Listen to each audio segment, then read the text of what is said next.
Every day at around like 5, 6 p.m. I do a nap.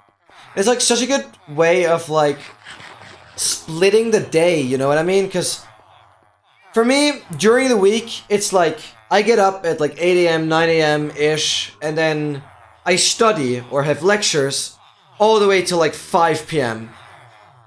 Then I take a nap, and with the nap, I give my brain time to process all the stuff I've studied, right?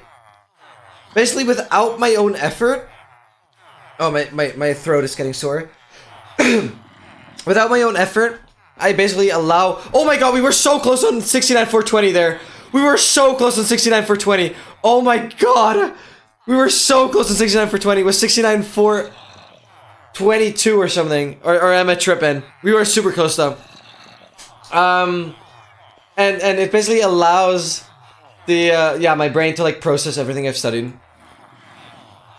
I forgot what it was called. Let me look at the terminology. It's called like something like sinusitis, but it's not exactly apparently. Let me see. Yeah, it's just called sinus infection. In English, it's just called sinus infection. But the weird thing is, I have pain in the exact region of this infection, but it's not really an infection anymore. It seems to be... It's weird, because I suffer from severe ear pain. It's like so bad at this point. It's getting worse and worse and worse. But yeah, mainly it's pain like right up here, like where it's like the nose meeting the eyebrows more or less, but like the inner part of it. The main issue is that I don't really have any medication that like really helps. On Wednesday, for example, I literally had to take painkillers because otherwise I would have not been able to get up at all. Because the problem is it gets more painful the more tired I am, and whenever I get up, I have the urge to go back to sleep because it's so painful. It's like the pain. It's pain that is like pressure at the eye region, and this pressure tricks my brain into thinking that I'm tired. It's basically, yeah, it's pain that kind of tricks me into believing that I have to sleep to get rid of it. It's so annoying. It's so annoying. Yeah, so for example, on Wednesday I had to literally take painkillers because otherwise I would have not been able to get up at all. And so it sucks. And that's why I've had like a shut nose. Like I always have to pull my nose. But I've had this for 5, 6 months now. I literally have... It's not a cold or anything, but I literally have a shut nose for like... ever. And so what I do, I basically use like a nasal shower. So I basically have like, besides the painkillers, I have like 2 other medication things. One is like a natural medication where it's like a special, it's just kind of tube that you fill with water. Yeah, like you fill it with water and like special nasal salt. Yeah, it's like special mineral salt. And then basically I have it run in from this nostril and go out the other one. And I basically have to do that every day. That way I can keep my nose cleared for the most part of the day. But it's starting now because it's like too long ago. But yeah, if I wouldn't do that, I would literally have a running nose all the time, like 24/7. And I dealt with that for like 4 months after, until I actually went to the hospital. And then I bought this nasal shower or whatever it's called. I'm just like one-to-one translating it from German. And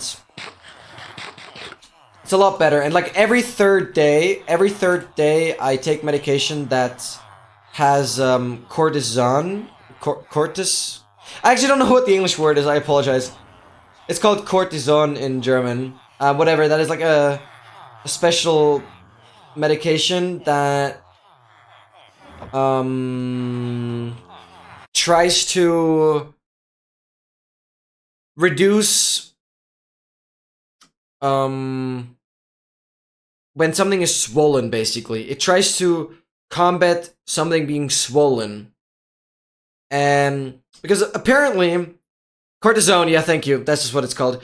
Yeah, because apparently what my main issue is that the connection between my ears and my nose, like this air tube, basically when you go up to a higher elevation, you might notice your ear like popping out because of the lower air pressure. This basically happens to me all the time. Whenever I swallow, my ears pop. And this is not something that was the case before. Like, I have this since September. Since the Croatia trip, I have that now. It's basically that this connection is completely swollen, and air can barely pass through. And that's one of the main things they diagnosed, and that's what this other medication that I take like every third day now, what that other medication is supposed to help me with. But I feel like I've hit the dead end. Because of the... No. I haven't had a flight for over 1.5 years now. No, definitely not. I've been hiking a lot and in the mountains. No, definitely not. Like, I know where it's from, alright? Let me give you the explanation. I, in Croatia, wanted to do a new dive record. A new personal dive record. Croatia is an amazing spot to dive because the water's so clear. And basically what I wanted to do... oh, it's completely nighttime. I waited through the entire night, whatever. But basically what I wanted to do is... I wanted to do a new dive record. We were on a sailboat where we had a depth measurement. And, like, I consider myself an experienced diver. So, I was like, okay, sure. I did some practice attempts. The depth measurement said like 9 meters. 9 meters is insane, I know. I'm doing that apnoe and stuff. But I've done some diving before. In the same week, I've kind of lowered or like increased my depth every day. And I was like, okay, sure. I'll do 9 meters now because it was like a really, really cool shore. The main part was I wanted my dad to film it. He had an iPhone 13, 14. He gets like sponsored from the company he works in, so he usually has like the newest model, whatever. Basically, he filmed with the phone, and the phone is waterproof, so you can like hold it underwater and film that way, which is really, really cool.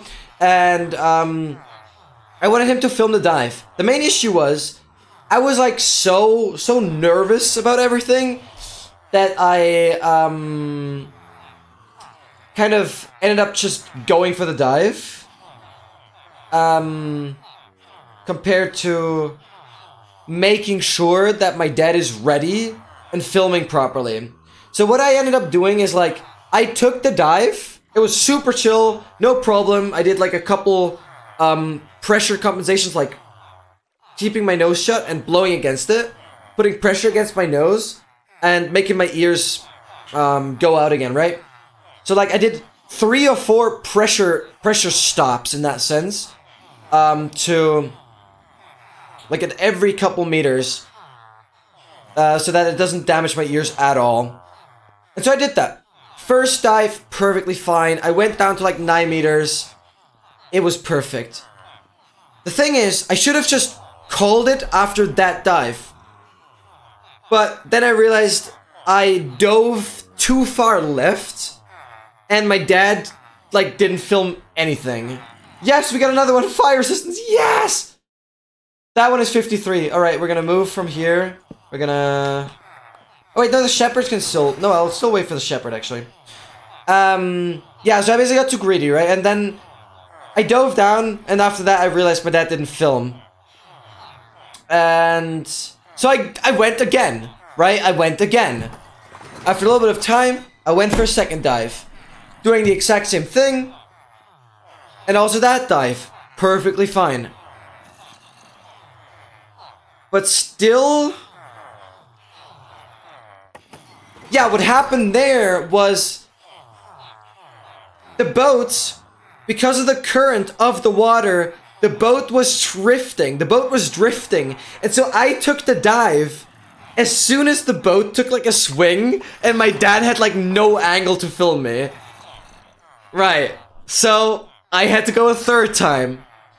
And now what I think happened the third time was I still did everything the exact same, but what I think happened is that my diving glasses, they were really old, and I should have just not done that dive in the first place. But I think my diving glasses lifted off slightly, and water pressure at a 9-meter depth rushed into my nose, because when I reached the surface on that third dive, I was like bleeding out of my nose, and the entire evening I had constant like dizziness. I had constant difficulties keeping my balance, right? And so I realized something is off with my ears. And so I think water rushed in, also rushed into that air tunnel connection. Yeah, that's the main issue. So after 2 dives, I would have been fine. The third dive, I blame it on failure of my glasses. Because I did the first 2 dives perfectly. I did the same, like I did this exact same procedure on the third dive. I don't have the issue of like not holding my breath long enough. I can easily do like 1.5 minutes. If I practiced a bit, and I was practiced at the time. And yeah, so that's my theory so far. And the problem is, yes, that video is pretty good now. I'll get to that in a second. The problem is, I kind of just coped with the pain for another like 3 months. So this was at the beginning of September. And then I started to get more and more pain. The ears were really annoying because whenever I swallow, they basically my ears or my eardrums are like super soft. They have like no resistance now. I don't think my eardrums are actually damaged, but it's just the air can't get there properly, which is so annoying. And so that was the beginning of September, and so I waited till the freaking middle of January. I waited till the middle of January to actually go to the doctor.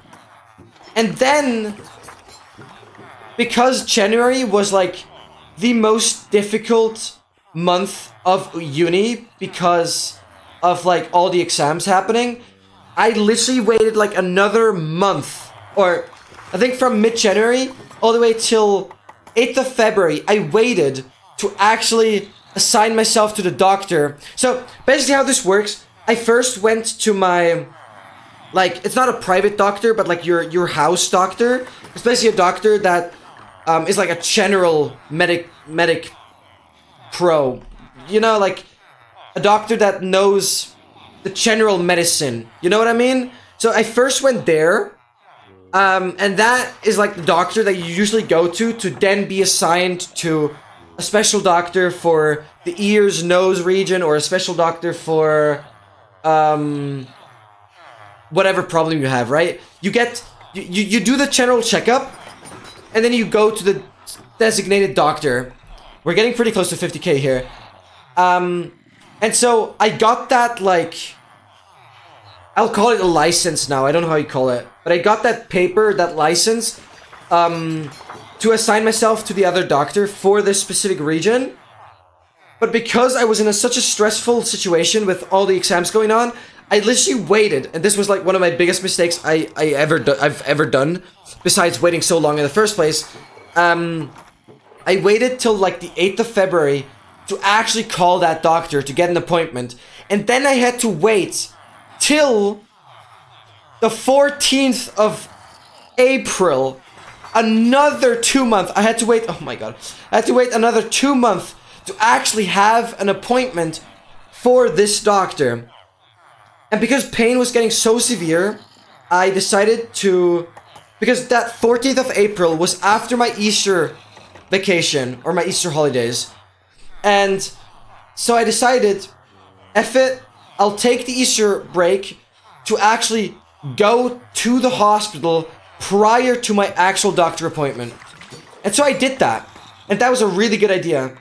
So like, I kind of treated it as an urgent emergency, more or less. Basically, the main issue is, the hospital I went to, you kind of need an appointment for that as well. But it's kind of an unwritten rule, unspoken rule for hospitals, at least in Austria, and I think that's like pretty much everywhere. Basically, oh, my Hero of the Village is running out now. Basically, they can't leave me hanging. What that means is, if I go there, they have to check up on me regardless if I have an appointment or not. So I basically went there. I was prepared to wait for hours. And after like 4.5 hours of waiting, they, yeah, finally looked at my stuff. And just hear me out on this, guys. I've been dealing with this pain since the beginning of September. And at the 14th of April, or not 14th, it was like 2nd or 3rd of April, I, for the very first time, had an idea of what I was actually suffering under. So that is like 8 months, 8 like month after first having the pain to actually a bit of an idea of what it actually is. So from September all the way to April, I like didn't know what I have. And the main problem with that is, I basically allowed the pain to become chronic. So the main problem is that even if I get proper treatment, it's probably still gonna take a month for me to not have the pain anymore. Yes, I googled so much. I of course googled so much. And so yeah, and then I finally got the insight, because he actually like used the camera to go into my nose and everything. And so he said, yeah, that this ear-nose connection is like swollen. That's like the main thing he detected. And I also have like a weird little bend in my nose. That makes it so that one of my nostrils doesn't have as much airflow as the other one. Even though I've like never really noticed that, to be honest. And so I don't think that is an issue. That's also something he noticed, that my nose isn't completely straight. Yeah, nose cam, yeah. And so, yeah, I'm really happy, because that's what I got in the hospital. And then, the dude from the hospital already gave me this cortisone medicine. And this nasal shower, right? And then, obviously, so the good thing is, the guy in the hospital still said I should still go to the doctor's appointment that I actually had. So I went to the hospital, and then like 2 weeks later, I had the actual doctor's appointment, right? I had the actual doctor's appointment. And so I could basically go to that appointment with a bit of an idea already. And so that doctor kind of did the similar thing with the nose cam and everything.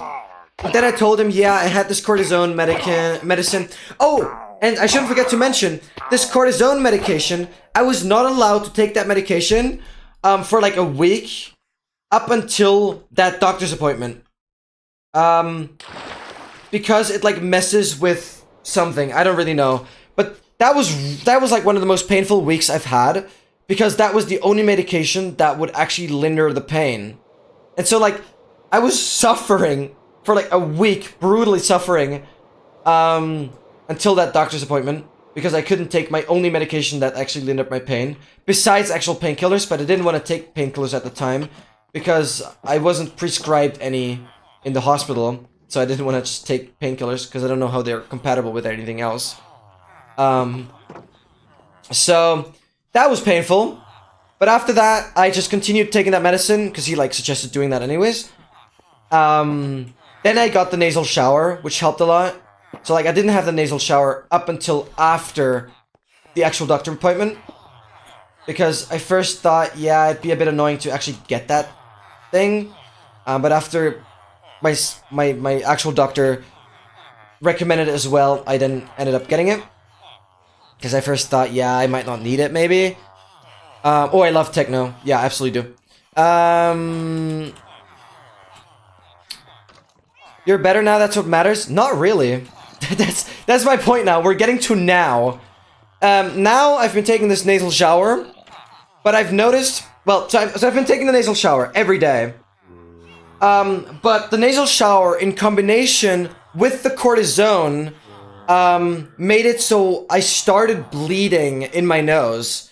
So basically, it's been rough. Basically, whenever I used the nasal shower, I was actually showering out blood. Yeah, so it wasn't like dripping out blood. I wasn't dripping out blood, but the blood was like hardening inside my nose, and it was only getting out if I used the shower thing. Guys, yeah, I'm so sorry, but I just want to be honest. And so it took me a bit to figure out why all of a sudden I was getting the blood stuff going, and it's not from the nasal shower because that is supernatural. So yeah, I basically went from taking the cortisone every day to taking it every second day, and now I'm currently taking it every third day. Seems fine right now, but the main issue is I feel like the cortisone has kind of lost its effect. So this really like hyper sucks, simply because I'm taking the cortisone just because. The nasal shower is pretty much the only thing where I feel like it lingers my pain a little bit. But for example, yesterday I didn't take the nasal shower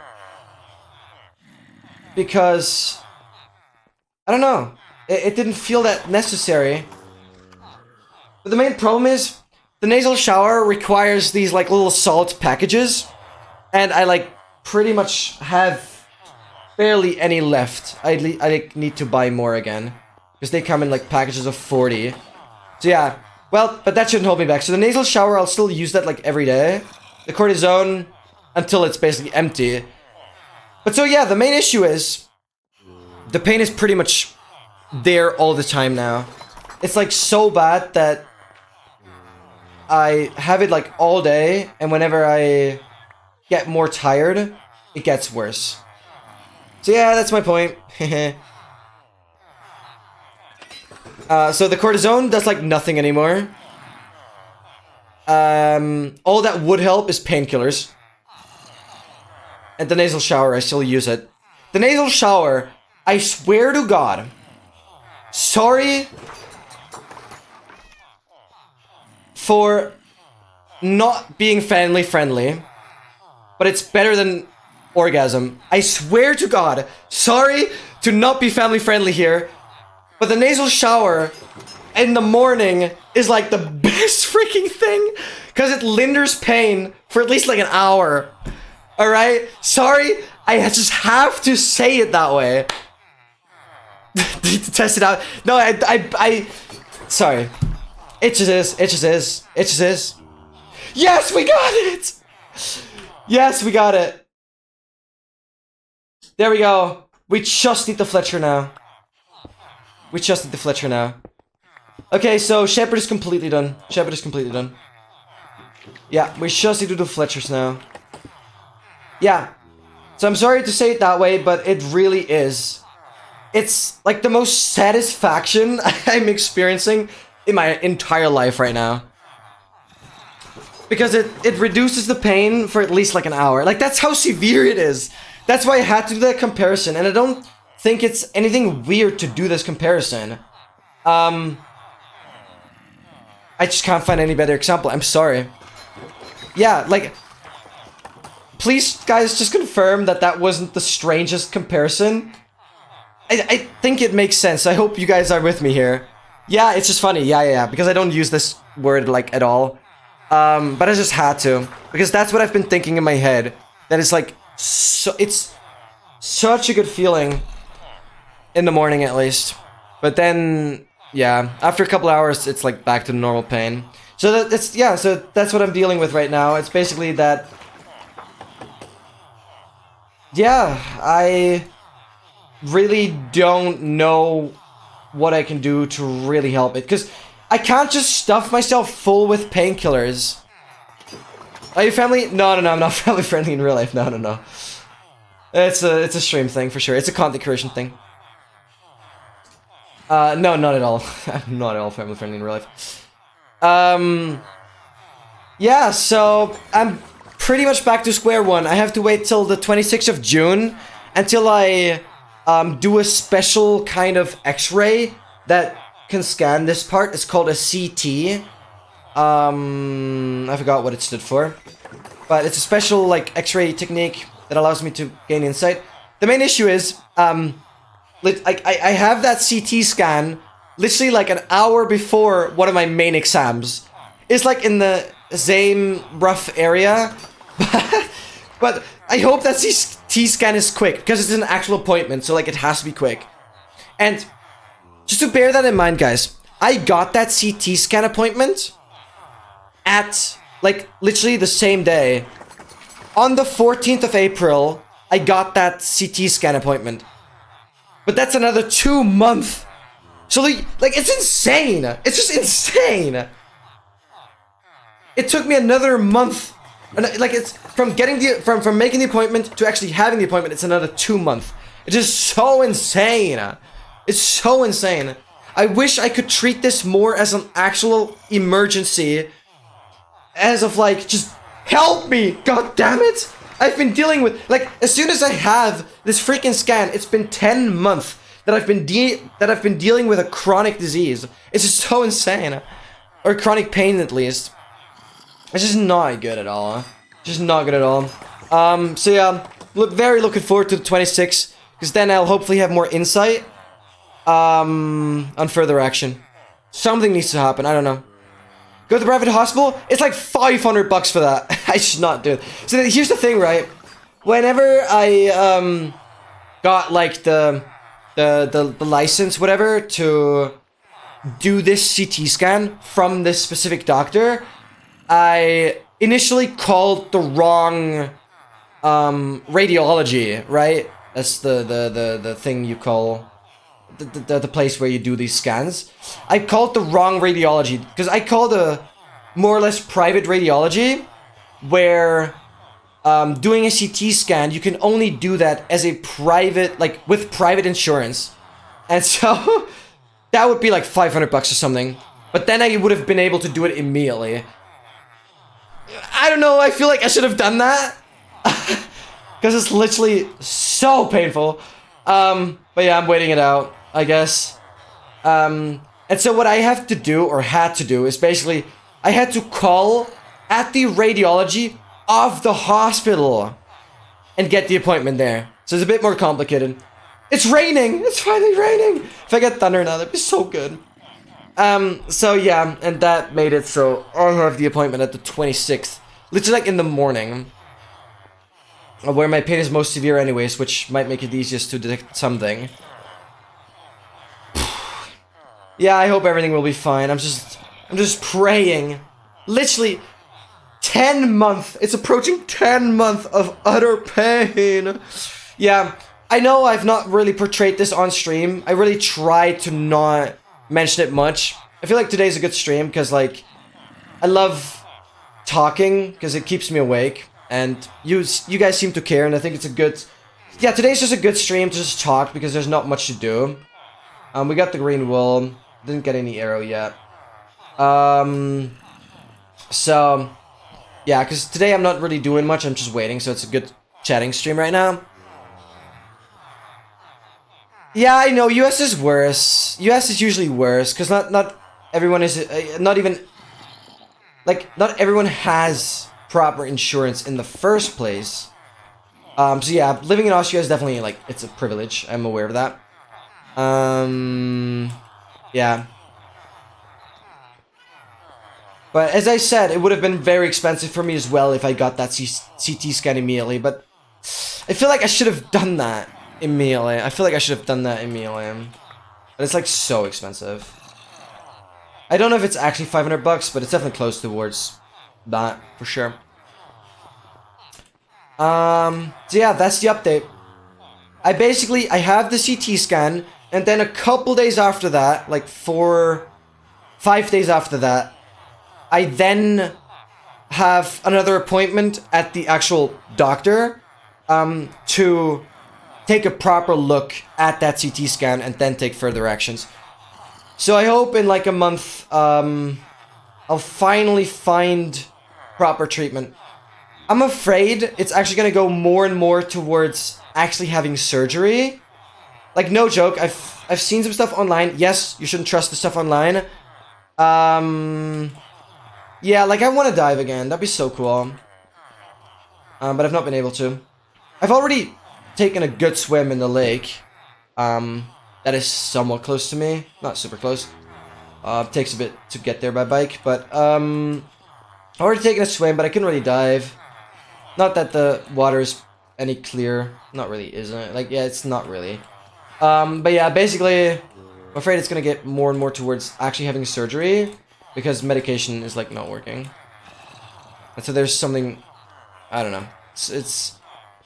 I'm pretty much at square one right now. Even though I know what is causing most of the pain, the medication for it just doesn't help anymore. Because if I take the medication that would help, I start bleeding. And so that can't be right. Is a good example for US government. Sorry, I don't...